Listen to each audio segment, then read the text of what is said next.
बिस्मिल्लाहिर्रहमानिर्रहीम। आज हम फ्राइड चिकन सैंडविचेस बनाएंगे। सबसे पहले हमने एक पैन में ऑयल गरम कर लिया है और उसमें हमने फाइनली चॉप्ड प्याज डाल दिए हैं।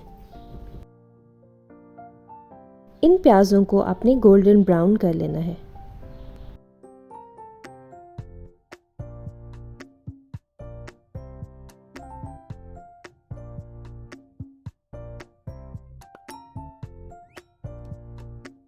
जब प्याज गोल्डन ब्राउन हो जाए उसके अंदर आप बोनलेस चिकन को ऐड कर दें।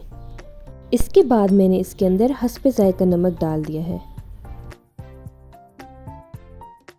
नेक्स्ट स्टेप में आप इसमें 3 से 4 चम्मच काली मिर्चों के ऐड कर दें।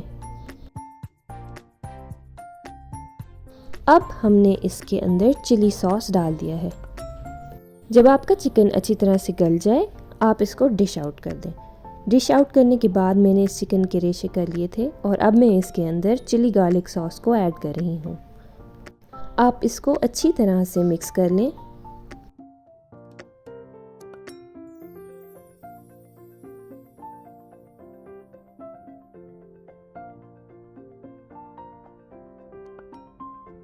इसके बाद मैंने इसके अंदर मेयोनीज डाल दी है। इसको भी डाल के आप अच्छी तरह से मिक्स कर लें। यहाँ पे मैंने ब्रेड के स्लाइसेस ले लिए हैं। मैं अपने मिक्सचर को इस ब्रेड पे इवनली स्प्रेड कर लूँगी। उम्मीद है कि आपको ये रेसिपी पसंद आ रही होगी और आप इसको ज़रूर ट्राई करेंगे।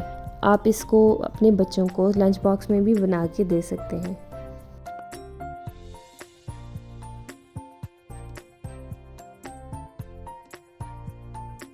मैंने तमाम सैंडविच को ऑफ कैमरा बना लिया था। आप देख सकते हैं यहाँ पे मैंने काफ़ी सारे सैंडविचेस बना लिए थे और उनको दरमियान से कट कर लिया है। अब बारी आती है इसकी कोटिंग की। कोटिंग के लिए मैंने 2 अंडे और अंडों के अंदर मैंने थोड़ा सा सोया सॉस ऐड करके इनको अच्छी तरह से फेंट लिया था। उस कोटिंग में मैंने सैंडविच को डिप कर लिया था और अब मैं उनको फ्राई करूँगी। मैंने एक एक करके तमाम सैंडविचेस को फ्राई कर लिया था और आप देख सकते हैं कि ये कितने क्रिस्पी लग रहे हैं।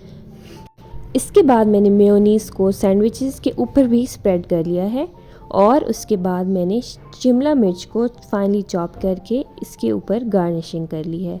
इसका टेस्ट बहुत ही लजीज आता है। इस रेसिपी को ज़रूर ट्राई कीजिएगा और अपना फीडबैक कमेंट्स में दीजिएगा। अल्लाह हाफिज़।